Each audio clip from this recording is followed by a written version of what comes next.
দুই দেশের লোকেশন যদি বলতে চান একদমই আলাদা। ভায়োলেন্সের চূড়ান্ত পর্যায়ে নিয়ে গেছে। আমার মনে হয় না যে এই লেভেলের ভায়োলেন্স বাংলাদেশে এর আগে কোনো সিনেমা দেখানো হয়েছে। কয়েকটা সারপ্রাইজ কাস্টিং আছে, এগুলো না বলাটা আমার কাছে মনে হয় বেটার। লাস্ট ওনার সিনেমা রিলিজ হইলো একদম ইন্ডাস্ট্রি হিট সিনেমা ধুরান্ধার। মানে পর্দায় কোনোভাবে আপনার কাছে এটা সারা সারা মনে হবে না ভাই, হাততালি দেওয়ার মতো ভাই। টাকা দিয়ে টিকিট কেটে সিনেমা হলে যাবে, সো তাদেরকে এন্টারটেইনিং করাটা আমার দায়িত্ব। যে জিনিসটা যখন ভাবছি, যে জিনিসটা যখন লিখছি, ওই জিনিসটা যখন ক্যামেরায় ক্যাপচার করছি, এরপরে যখন দুইটা জিনিস মিলে গেছে, ভাবনার জায়গাটা মিলে গেছে, তো শ্যুট করার পরে তো আসলে কনফিডেন্ট থাকাই উচিত। এর জন্য এত কনফিডেন্টলি বলতে পারতেছি দুর্দান্ত হয়েছে। এইখানকার লোকেশন, বাংলাদেশের লোকেশন আর শ্রীলঙ্কার লোকেশন অ্যান্ড ওয়েদার সবকিছু মিলে তো একটা পার্থক্য আছেই। সো ওইটা তো একটা মেটার করেই। আসলে আমরা তো গল্পের প্রয়োজনে গেছি, মানে দুই দেশের লোকেশন যদি বলতে চান একদমই আলাদা আলাদা। ভায়োলেন্সের চূড়ান্ত পর্যায়ে নিয়ে গেছে। মানে আমার মনে হয় না যে এই লেভেলের ভায়োলেন্স বাংলাদেশে এর আগে কোনো সিনেমা দেখানো হয়েছে।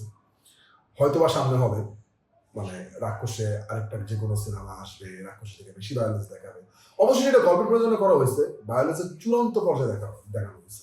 এটা তো শুধু আমি একা না, যে কোনো নির্মাতাই যখন কোনো সিনেমা বানাইতে যায় অথবা যে কোনো মানুষ যে কোনো কাজ করতে যায়, আগে যে কাজটা করে তার থেকে বেটার করার অবশ্যই চেষ্টা করে। সেই জায়গা থেকে তো আমি ডেফিনেটলি বেটার করার চেষ্টা করবই, আমি তো আলাদা কেউ না। আর অবশ্যই রাক্ষসে যে ভায়োলেন্স দেখানো হয়েছে তার ডাবল ভায়োলেন্স এটার মধ্যে আছে। কয়েকটা সারপ্রাইজ কাস্টিং আছে, এগুলো না বলাটা আমার কাছে মনে হয় বেটার। ফাইট ডিরেক্টর হিসেবে কাজ করতে হচ্ছে আপনার, লাস্ট ওনার সিনেমা রিলিজ হইলো একদম industry hit cinema Dhurandhar. Dhurandhar action master কাজ করছে, ওনার নাম হচ্ছে এজাজ মাস্টার, উনি কাজ করছে। আমাদের গান করবে আদিল শেখ, তাই এরকম আছে। মেকআপে ছিল হচ্ছে অ্যানিমেল খ্যাত আমাদের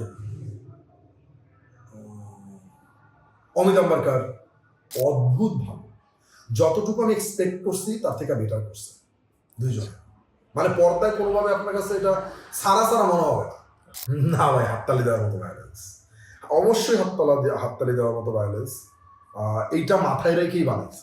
অ্যাকচুয়ালি অ্যাজ নির্মাতা আমি চাই আমার সিনেমাটা মানুষ টাকা দিয়ে সিনেমা হলে যাবে, টাকা দিয়ে টিকিট কেটে সিনেমা হলে যাবে, সো তাদেরকে এন্টারটেইনিং করাটা আমার দায়িত্ব।